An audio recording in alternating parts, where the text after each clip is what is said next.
The gun was already in his hand when his phone buzzed. Min-Seok Kwon stood at the edge of a rooftop in Gangnam, rain destroying his suit. 3 of his men behind him, the man kneeling in front of him shaking so hard his teeth were making noise. The debt was 3 months old. The disrespect was older. This was the part of Min-Seok's life that required no thought, only decision. He looked at his phone. 1 message. From Dai, his head of surveillance. Boss, you need to see something. Not urgent, but you need to see it. Min-Seok put the phone away. He looked at the man kneeling in front of him. He said, very quietly, you have until Friday. He holstered the gun. He walked back through the rooftop door without looking at anyone and rode the elevator down 17 floors with water dripping from his jaw. His mind already somewhere else. Because the thing about power is that it answers every question except the ones that actually matter. He was thinking about his wife. He had been thinking about his wife since Tuesday. Since Tuesday evening specifically, when he took a different route home, because there was construction on his usual road, and his driver turned left instead of right, and they passed a bell street he had never had reason to notice before. The pawn shop was wedged between a laundromat and a phone repair stall. Yellow sign, 1 flickering light above the door. The kind of place that exists in cities like Wounds, necessary and ignored. And standing in front of it, in the rain, in the gray coat she wore on their 3rd date, was Amara, his wife. His wife who had no reason to be on this street. His wife who had no reason to be anywhere near a pawn shop. His wife who had no reason to stand the way she was standing, looking left, then right. The specific way people look when they are about to do something they cannot undo. Min-Seok had told his driver to pull over. He watched. Amara reached up, removed her wedding ring, held it for 3 seconds. He counted. A man like Min-Seok always counts, because counting is control, and control is the only thing standing between him and the thing underneath. The thing he never shows anyone. She pushed through the door. He sat in the car.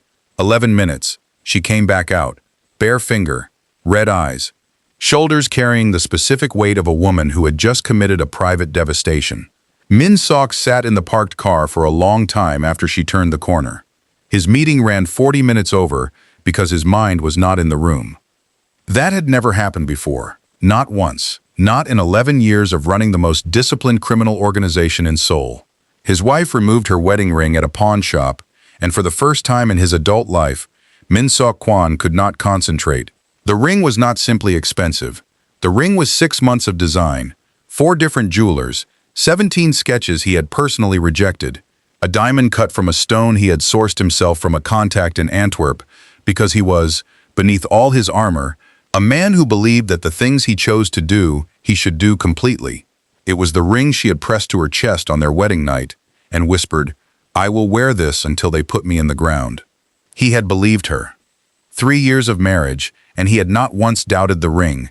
He had doubted other things, almost everything else actually, but not the ring. He called Day that night. Tell me you have something. I always have something, boss. Question is whether you want it tonight or whether you want to sleep first. Day. Right.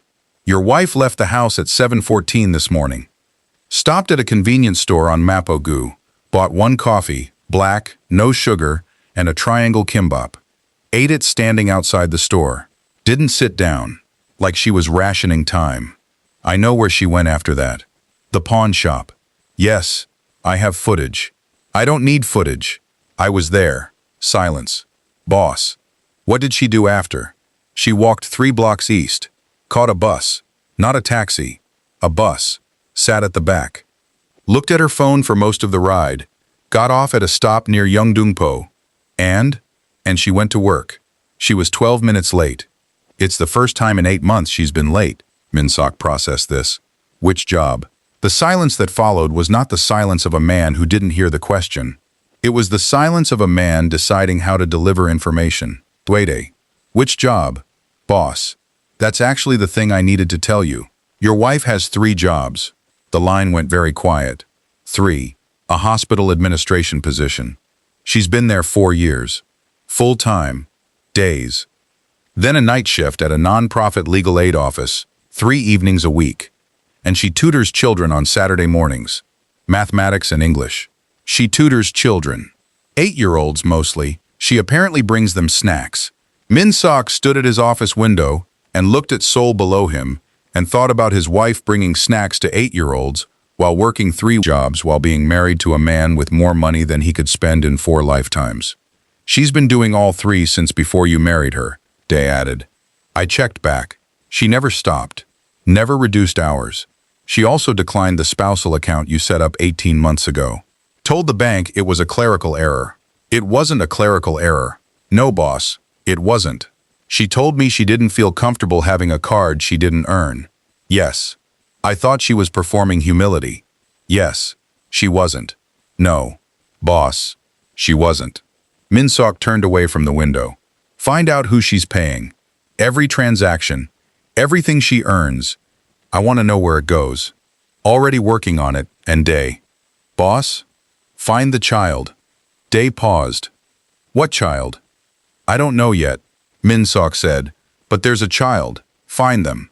If you are enjoying this story already, hit that like button and subscribe to Afro K Storyverse. There is so much more coming. Now stay with us, because this story has only just begun to show its teeth. His men followed Amara for 6 days.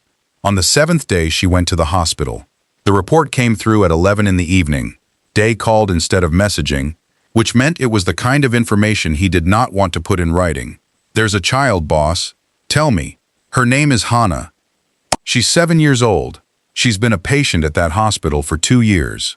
Before that, she was at a facility in Mapogu. Before that, she was in state care. Parents? The pause. She has none. Her mother died when she was 7 months old. Father was never identified. She's been a ward of the state since she was an infant. And my wife. Your wife visits twice a week, sometimes 3 times. The hospital staff know her by name. The nurses know her coffee order. One of the doctors told our contact that Amara is the reason Hana still fights. Min-Seok was very still. What does that mean? Hana had a period 6 months ago where she refused treatment. She stopped eating, stopped responding to the medical team. They were preparing the family conversation, except there was no family, so it was going to be a social worker and a form. Then Amara came in and sat with her for 4 hours, and when she left, Hana started eating again. The line was quiet for a moment. There's something else in the report, boss, about the child's routine. Tell me. Every morning, before the nurses start the main rounds, Hana sits at her window. She watches the hospital entrance, not because anyone is coming, just in case. The nurses say she does it every single day, whether Amara is scheduled or not. Why? Dae's voice was careful. She told one of the nurses she's practicing, in case her mother comes back. Min-Seok said nothing. They don't correct her, Dae added quietly. The nurses. They just don't correct her. Min-Seok set his phone face down on his desk. He sat in the dark for 45 minutes. He was a man who had ordered terrible things done to people. He had done terrible things himself. He had looked at suffering and calculated its usefulness and moved on. A 7-year-old girl sitting at a window, practicing to recognize her mother, who was never coming back, was somehow the most devastating thing he had encountered in his adult life. He picked up the phone. How long has Amara been paying for the child's medical care? That's the part I wanted to tell you last, Dae said, because it changes the shape of everything. Tell me. 6 years, boss. She has been paying Hana's medical bills for 6 years. She was doing it before she married you, before she met you, when she was a paralegal making a salary that made the math almost impossible. Almost. She made it work. I pulled her financials from that period. She lived in a 1-room apartment in Seoul. Grocery records show she was eating 1 full meal a day, same items every week in rotating patterns. Rice, eggs, ramen, spinach. Sometimes she dropped the ramen.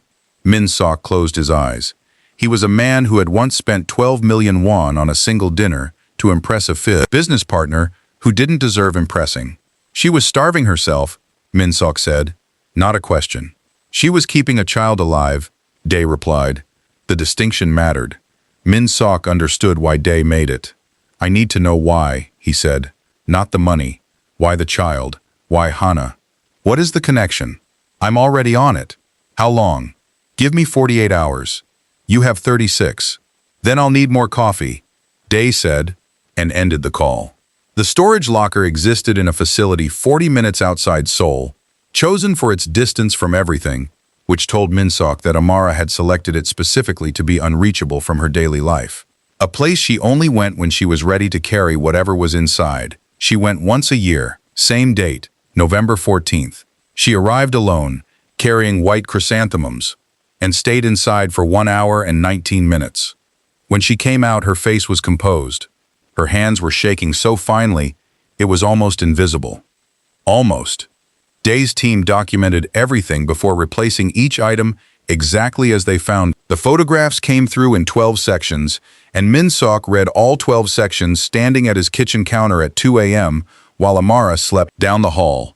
There were photographs of a woman he didn't recognize. Young, laughing, pregnant in some, holding a newborn in others. There were a child's crayon drawings, sons with faces, a house with a red door, the name Hana written in unsteady letters in the corner of each one. There were hospital records for a woman named Ji-Young Park, admitted November 14th, declared deceased November 14th. Cause of death listed as injuries sustained in a collision with a vehicle traveling at high speed on the Gangnam Expressway. The vehicle did not stop. There was a police report. Hit and run. Case opened. Case progressed. Suspect vehicle identified. Owner identified. Case referred upward. No further action. At the bottom of the report, in handwriting that had been photographed separately at Day's instruction, a note, vehicle identified. Owner identified. Case referred upward. No further action. Someone had underlined no further action twice. The pen had gone through the paper slightly. The pressure of someone who couldn't say what they wanted to say out loud. There were letters, dozens of them, all written by Amara. None of them sent, all addressed to Ji-Young. Min-Seok read 3 of the letters. He could not read the 4th. There was a blood-stained teddy bear, one ear missing, and at the very end of the documentation, a photograph of Amara, younger, standing in a hospital corridor, holding a newborn wrapped in a yellow blanket. The newborn was Hana. Amara was not smiling in the photograph. She looked like a person who had just made a decision that would cost them everything and had made it anyway, with full knowledge, with full weight. Min-Seok set his phone face down. He looked at the wall. Then he called Day. "The police report," he said. "The vehicle. Give me the registration." "Boss, Day. The registration." A long pause, the kind Day only produced when he was choosing whether to be the person who said the thing out loud. "It's a family name you'll recognize," Day said finally. "Which family?" "Boss." "Which family, Day?" "Kwon." Min-Seok said nothing. "Boss. Are you there?" "Which Kwon?" The answer came after the longest pause of Min-Seok's adult life, and it was the answer he had already known since he read no further action, since he saw the case closed with money and a phone call, since he recognized the machinery of it, the specific way power buries its mistakes. He had known since Section 4. He had known and refused to know simultaneously, which is the particular torture of intelligent people confronted with truths they cannot afford. "Jae-won," Day said quietly. "Your brother, boss."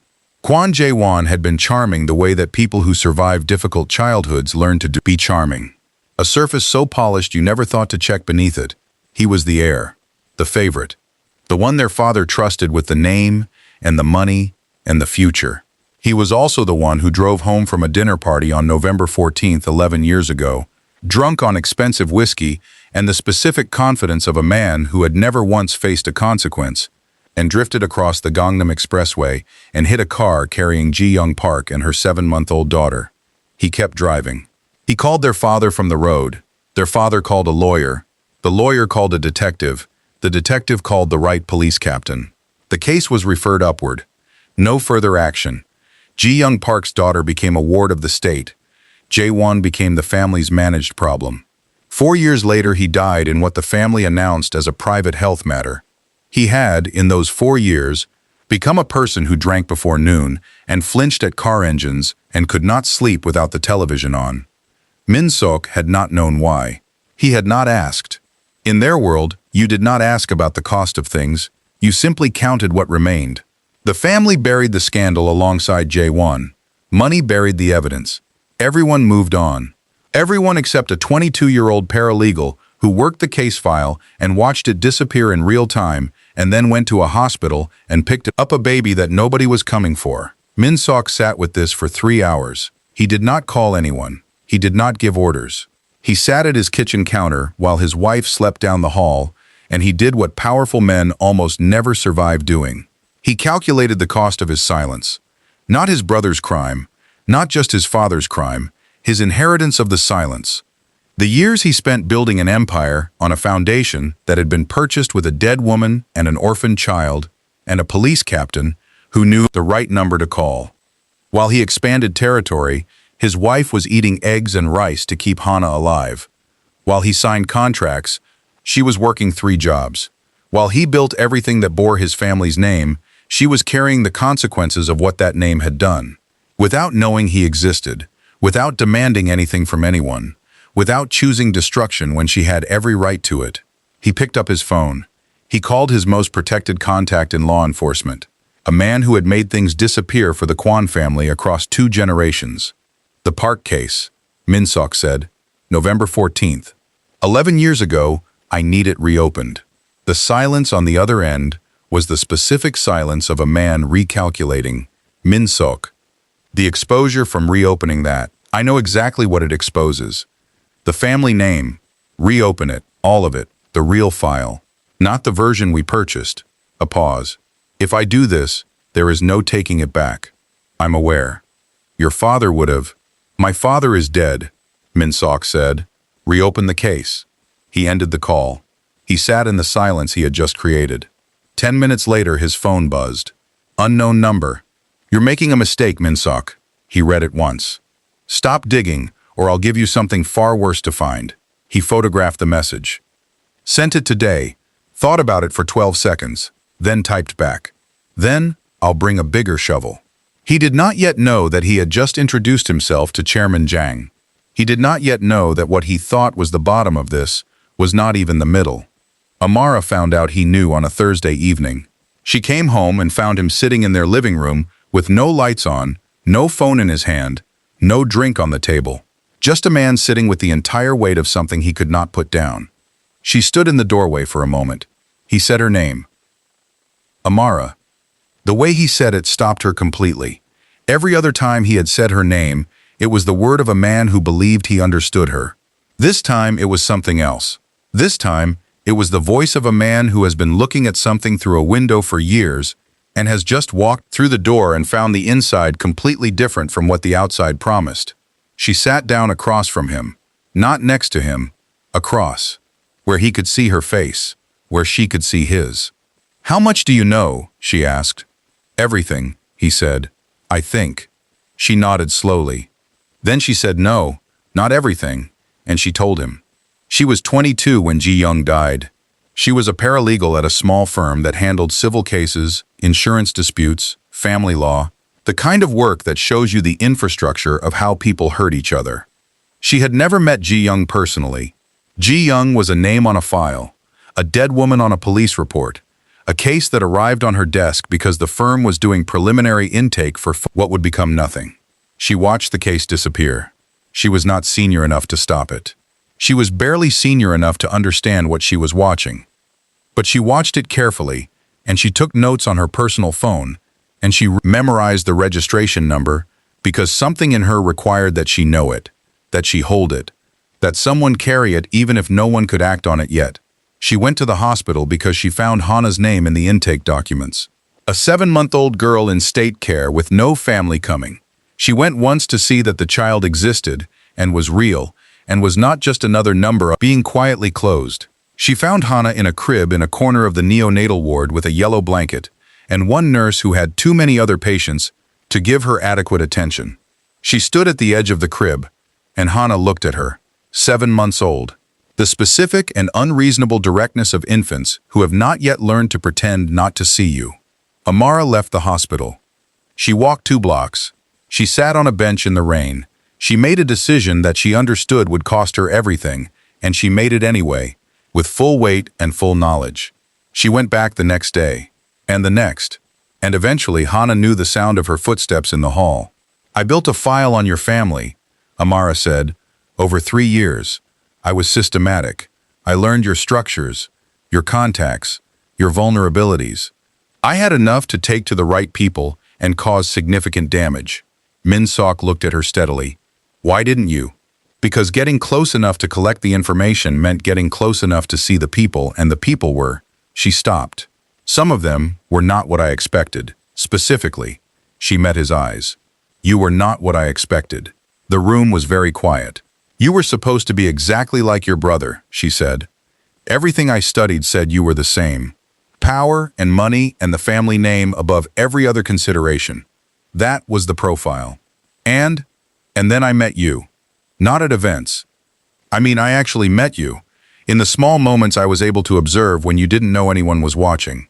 She paused. The way you pause before you speak when something matters to you. The way you always face the door in every room. The way you sat with a junior employee for 40 minutes because he had made an embarrassing mistake and you did not want him to walk out still. Embarrassed. Min-Seok was completely still. I cataloged those things like evidence, she said. I told myself I was building a fuller profile. I knew when I stopped believing that. When? She said, 2 months after our wedding, physical copies, digital copies, everything. I burned what could be burned and deleted what could be deleted. Why are you telling me this now? Because there is more. She exhaled slowly. The file documented more than your brother. It documented who helped the family bury the case. And that person has been aware, for some time, that someone was building a file on the night of November 14th. Min-Seok leaned forward very slightly. The specific movement of a man whose attention has just sharpened past its usual point. Who? Chairman Jang, Amara said. He was at the dinner party the night your brother drove home. He was the one who made the call to your father. He gave your father the detective's name and the police captain's number, and he told your father exactly how much it would cost and exactly what to say. He did not do this out of loyalty. He did it to collect the debt, Min-Seok said slowly.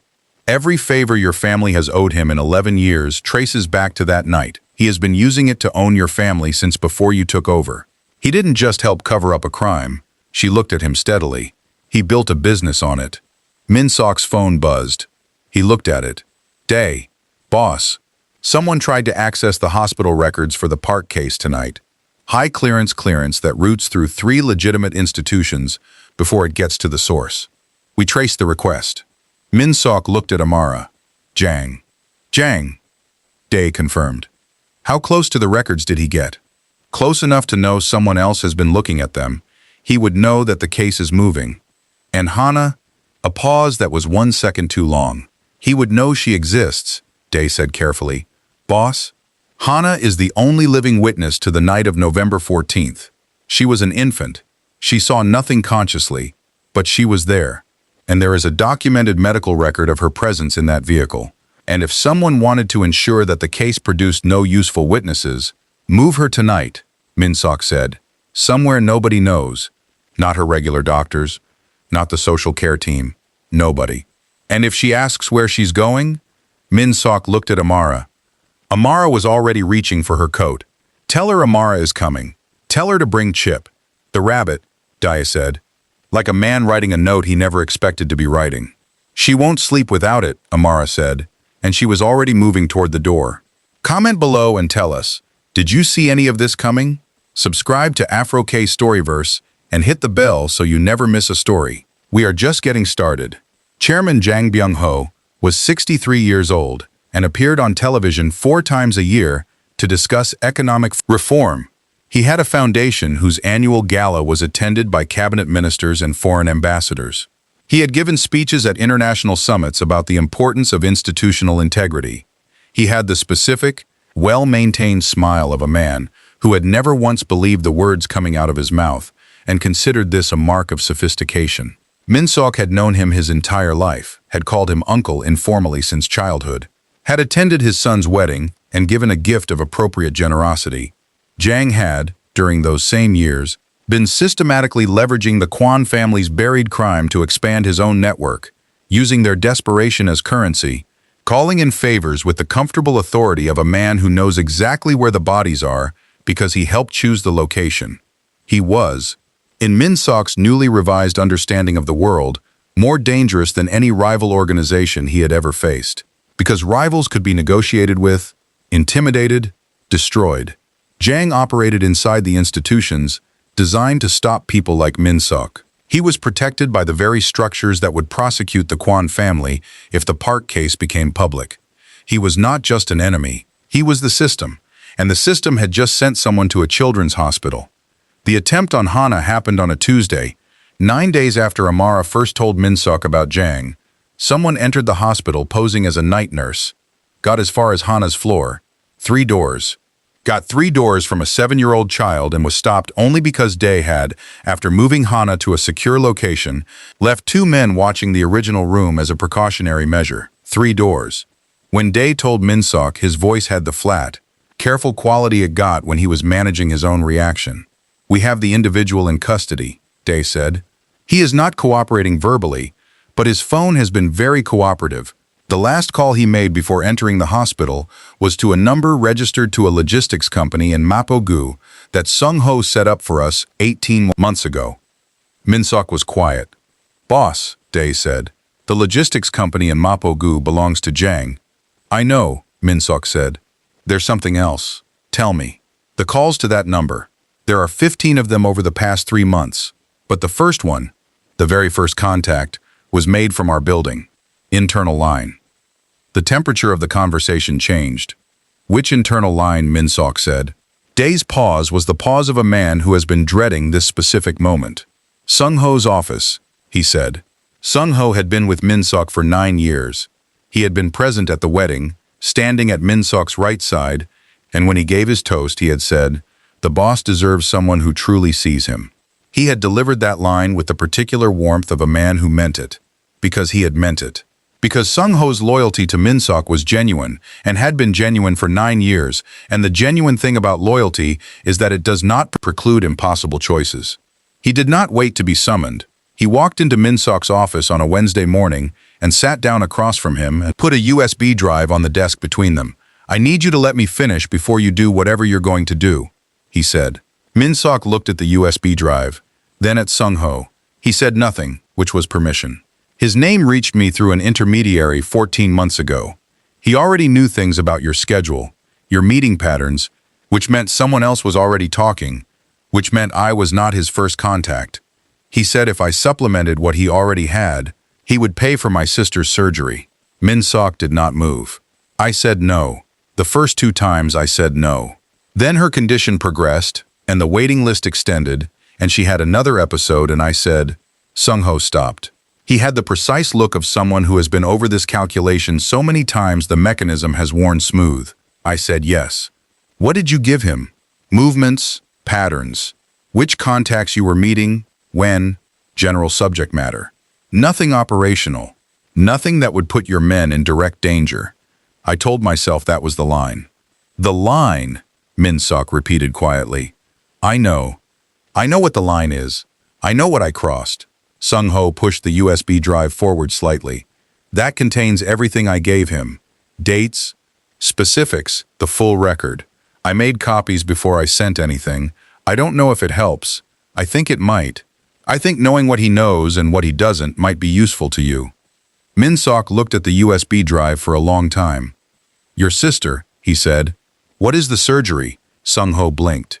It was clearly not the first question he had prepared for. "Cardiac. She's been waiting 14 months. I'll call Yonsei Medical Center this afternoon," Min-Seok said. "She'll be seen within the week." Sung-ho stared at him.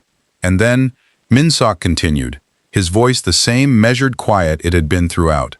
"You are going to spend however long it takes working with Dae to map every piece of access you gave Jang and identify every gap it created.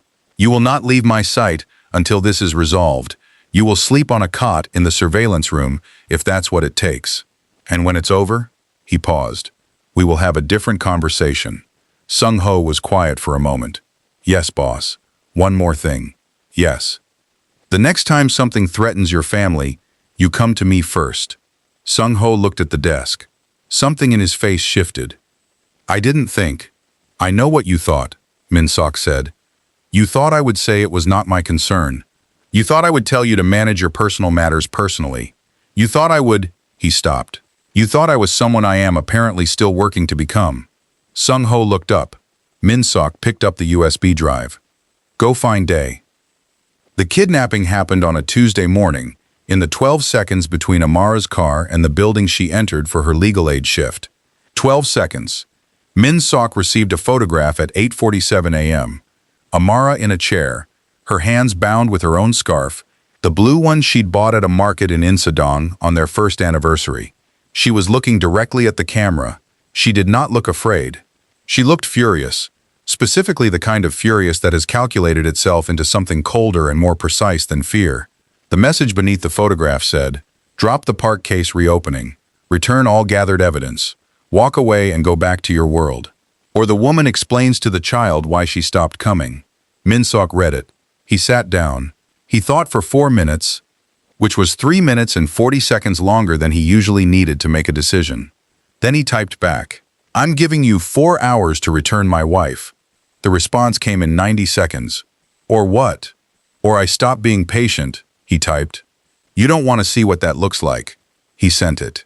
Then he called Day. "Everything we have on every location connected to Jang. Every property, every business, every warehouse, every safe house. I want options in 30 minutes. Boss, they'll expect. I know what they'll expect. Give me the options and I'll decide what they won't expect." He was already moving toward the door when his phone rang. Amara's number. He stopped completely.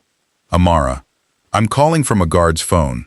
Her voice was controlled and slightly faster than usual. "I told him I had a medical condition and needed to call my doctor. He has a younger sister. I told him what this situation actually involves and what Jang does to people when they stop being useful to him. He's outside the door. Are you hurt?" "No." "Listen to me. The address Dae is going to find from the location trace is a secondary site. I've been moved. I can hear the expressway from where I am, and the sound pattern suggests, Amara, suggests we're north of the Han River, which means Amara." He said her name differently, stopped her mid-analysis. "I found a letter." Silence. "In your office," he said. "I was accessing your computer for contact information. There was a folder with a date. I opened it." A very long pause. "Oh," she said. "We're going to talk about it. Min-Seok, this is genuinely not the appropriate time to... When you're safe, we will talk. But I need you to know I read it." Another pause. "Okay, tell me where you are." The letter had been in a folder dated the first anniversary of their marriage. One document, unsent, addressed to no one or addressed to him. He still wasn't certain. And stayed as something I don't have a clean word for. I had a plan. It was the right plan. It was the only thing I had owned completely for years. Then you happened. Not dramatically. Not in one moment that I could identify in quarantine. In small ways that accumulated until the weight of them was greater than the plan. The way you pause before you speak when something matters to you. The way you always face the door in every room. Every room, without exception. Like a man who has spent his whole life preparing to be left. The way you once sat with a young employee for 40 minutes after he made an embarrassing error, not because you needed anything from him, just because you did not want him to walk out still carrying the embarrassment alone. I cataloged these things as evidence. I told myself it was intelligence gathering. I knew exactly when I stopped believing that, and I chose to believe it anyway, for another 6 weeks. Because the alternative was understanding that I had fallen in love with the man I was investigating, and that is the kind of thing that does not fit. Gin a file. I destroyed the file. You don't know it existed. I know that destroying it costs me nothing visible and means everything invisible. What I am trying to say is that I have spent years waiting to be seen by you. Not the wife. Not the woman you negotiated yourself into marrying under circumstances neither of us has been fully honest about. Me. The one underneath. I think you never will. I think that is the price I pay for coming to you the way I did. I think I would pay it again. Min-Seok had read it twice. The second time more slowly. Then he had given himself 60 seconds, 1 minute. The kind of private accounting that powerful men almost never permit themselves. Then he closed the document, stood up, and walked out to go get his wife. The rescue did not go the way Jang's people anticipated, which was the point. Because Sung-ho's information had given Min-Seok an exact map of every assumption Jang held about how Min-Seok operated. He used every single one of those assumptions against them. What Jang's people did not anticipate was Amara. By the time Min-Seok's team reached the location, She had talked one guard into uncertainty, established the structural exits of the building from sound and light patterns, and had her hands free. She had not left, because leaving meant being visible before the team arrived, and visible meant vulnerable. So she waited. When the door opened, she was standing, not sitting. The guard who had lent her the phone was standing beside her with the specific expression of a man who has recently made a decision he is not certain about and is waiting to find out if he made the right one. Min-Seok looked at him. "Yonsei Medical Center," he said. "Ask for a Dr. Lim. Tell him Min-Seok sent you. Your sister will be seen today." The guard stared at him. "Go," Min-Seok said. The man went. Amara looked at Min-Seok. "The guard? His sister needed help. You don't know anything about his sister." "No," Min-Seok agreed. "But you clearly do. Otherwise you would not have chosen him." Then something very small shifted in her expression. Not a smile, something older than a smile. Recognition. She walked toward him. He met her halfway.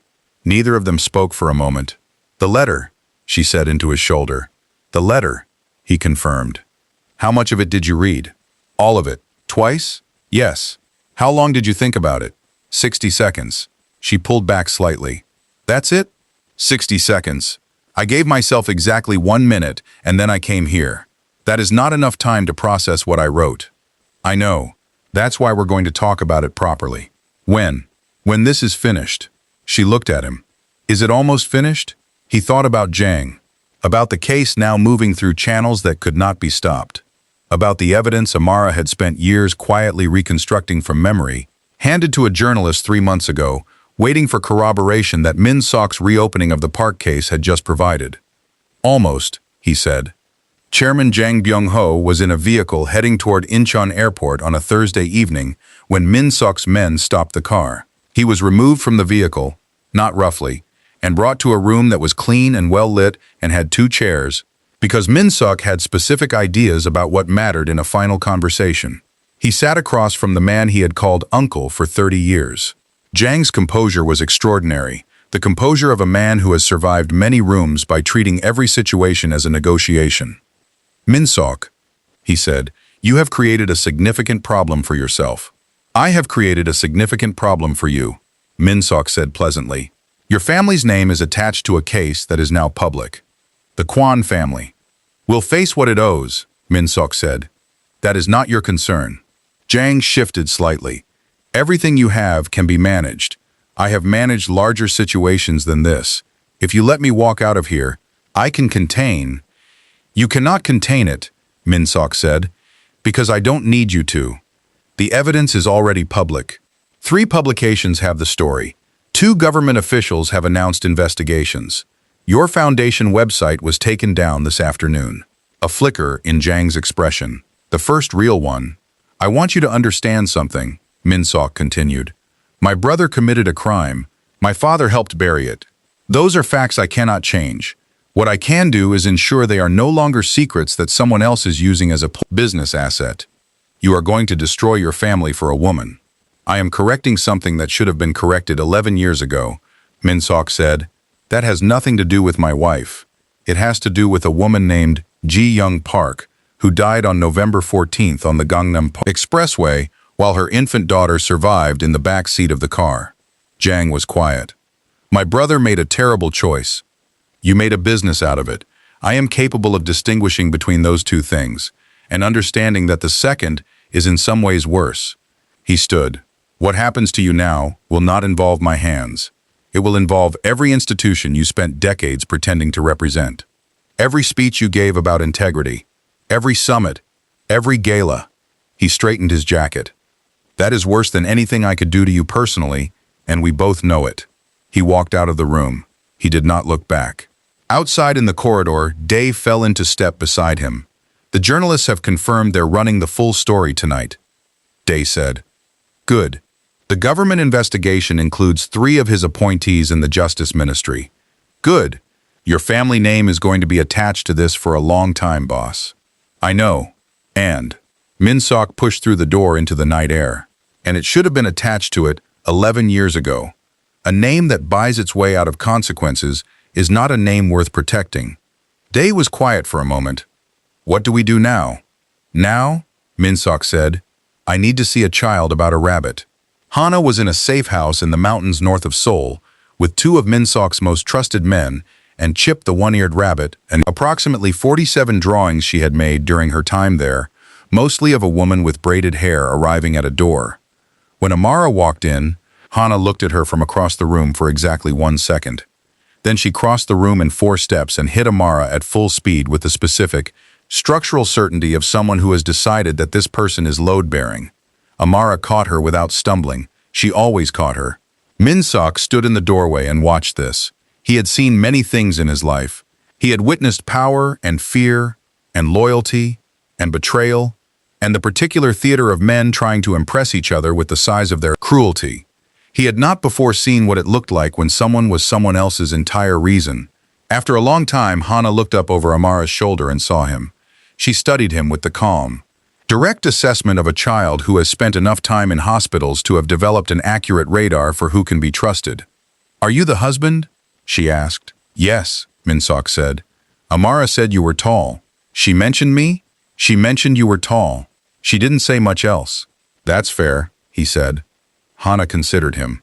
Chip wants to know if you're going to make Amara sad. Min-Seok looked at the one-eared rabbit in her arms. Tell Chip that I intend to spend a significant amount of time making sure she's not sad. Hana consulted the rabbit. Chip says that's the right answer, but he'll be watching. Chip seems very reliable. He is, Hana said with complete seriousness. Even with one ear. If this story has you feeling everything, subscribe to Afro Storyverse and comment what moment hit you hardest. We read every comment. Now let us finish this properly. 3 months passed. Chairman Jang was formally charged on 11 counts. The trial date was set. 2 of the Justice Ministry officials resigned. 1 cooperated with investigators. The story remained in the news cycle for 6 weeks, and then settled into the long, grinding work of institutional accountability, which is less dramatic than exposure and more permanent. The Kwon family name appeared in every early report alongside Jae-won's name and the facts of November 14th. Min-Seok did not attempt to manage the coverage. He gave one statement through a legal representative acknowledging the family's role in suppressing the original investigation, expressing that no financial restitution could address what had been lost, and announcing the establishment of a foundation in Ji-Young Park's name to fund medical care for children in state care. It was not enough. He knew it was not enough. He did it anyway.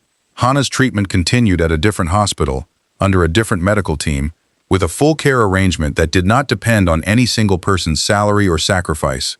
She was still sick. The prognosis was careful rather than certain. But she was fighting, which the doctors attributed, in their official language, to exceptional psychological support, and in their private language, to the fact that she had something to come back to. She had stopped watching the entrance every morning, not because she had given up, because Amara had given her a phone with one contact saved in it. The contact was labeled, "I'm coming." Hana said this was better than watching the door because it meant she already knew the answer.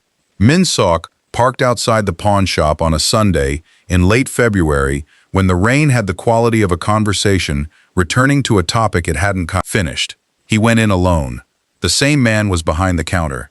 He looked at Min-Seok with the careful assessment of someone who has seen many types of people walk through his door and has developed opinions about all of them. Min-Seok slid a photograph across the glass counter. "The ring in this photograph," he said. The man looked at it for a moment. Then he looked at Min-Seok. "The woman who brought this in." "My wife." The man nodded slowly. "She made me promise something." Min-Seok waited. "She said if anyone ever came to buy it back, I should make them wait." "For how long?" "She didn't say exactly. She said I would know when they had waited long enough." Min-Seok looked at the ring behind the glass. Then he looked at the small bench against the wall that was clearly there for people completing paperwork. He sat down on it.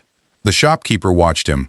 Min-Seok sat for 10 minutes without his phone, without movement, without anything except the patience of a man who has recently learned that waiting is not the same as losing. The shopkeeper retrieved the ring. "Long enough," he said. He carried it for 2 weeks. He did not plan to carry it for 2 weeks. He bought it intending to give it to her that day. But then he got home, and she was reading at the kitchen table with her shoes off and her reading glasses on, and a cup of tea going cold at her elbow. And something about the specific ordinariness of it stopped him. Because for 3 years he had looked at this woman with the systematic suspicion of someone who needed to understand her angle before he could trust her presence. And now he knew her angle. Her angle was Ji-young Park. Her angle was a 7-month-old girl in a yellow blanket who watched the door. Her angle was 3 jobs, and rice, and eggs, and a 1-room apartment, and 6 years of making the math work, because someone had to. Her angle was a plan she abandoned because he turned out to be human when no one was watching. He had spent 3 years conducting an investigation into his wife, and the verdict was that she was the best person he had ever met. He carried the ring for 2 weeks because he was figuring out how to say that. He had never been good at saying things. He was good at deciding things. He was good at acting on things. Language, particularly the language of the internal, had always been the one weapon he could not properly wield. He gave it to her on a Sunday morning. No occasion, no ceremony. She was at the kitchen table, same spot, different book, tea going cold at her elbow. He sat down across from her.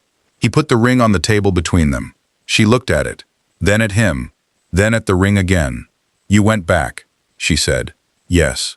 "You didn't have to." "I know." She picked it up, held it in her palm. The same 3 seconds she had stood outside the pawn shop, the same weight in her hand, except everything else was different. Min-Seok. "Yes? Why did you really go back for it?" He had been expecting the question. He had been thinking about the answer for 2 weeks. He had gone through several versions. Some of them were clean and controlled, and would not have cost him anything to say. He said the true one, "Because I spent 3 years building a case against you in my own mind, collecting evidence, identifying inconsistencies, treating the most honest person I had ever encountered like a problem I needed to solve before she could be trusted." Amara was very still. "I went back for the ring because I am not yet capable of giving you what you actually deserve. I cannot undo 3 years. I cannot return the time I spent suspicious of a woman who was quietly starving herself to keep a child alive. I cannot give back the version of those years where I simply saw you." He looked at her. "The ring was the only thing I could find that was approximately the right size for what I owe you." She was quiet for a long time. "That is," she said carefully, "the most you have ever said to me at one time." "Yes, it was good. I've been preparing it." "For how long?" 2 weeks. "That explains the jacket pocket." He almost smiled. "You noticed." "Min-Seok, I notice everything." She looked at the ring. "I know. That's the part that should worry you more." She slid the ring onto her own finger. He exhaled. The specific exhale of a man who has been holding something for 3 years and has just put it down. "The letter," she said. "Yes." "You read the part about the plan?" "Yes." "And the part about destroying the file?" "Yes." "And the part about—" She stopped. "The part about being the poorest man in Seoul," he said quietly. She looked at him. "I am going to spend a very long time," he said, "trying to be worth what you chose to give up." She held his gaze. "Min-Seok," she said. "Yes." "You already started. The night you called to reopen the case." "That was the night you called to reopen the case," she repeated firmly, "knowing exactly what it would cost your family's name, without anyone asking you to, without it benefiting you in any measurable way."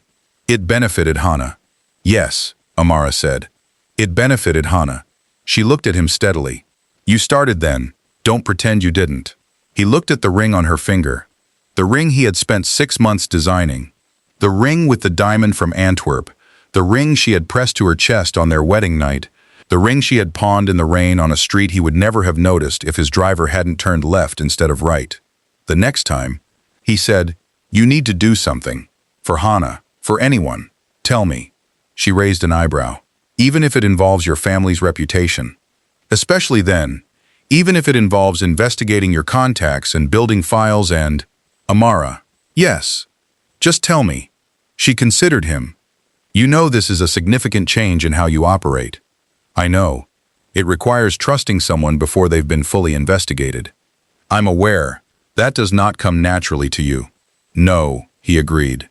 "It does not. And yet." She returned to her book. He sat across from her. The tea was cold again.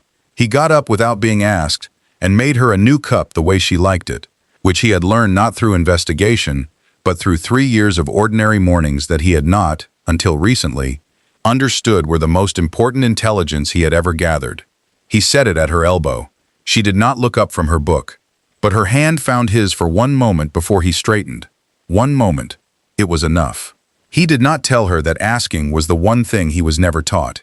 He did not tell her that trusting without certainty felt like walking into a room where he could not see the door. He did not tell her that every instinct he had been trained to use told him this was the exposure that destroyed people. He decided instead to learn.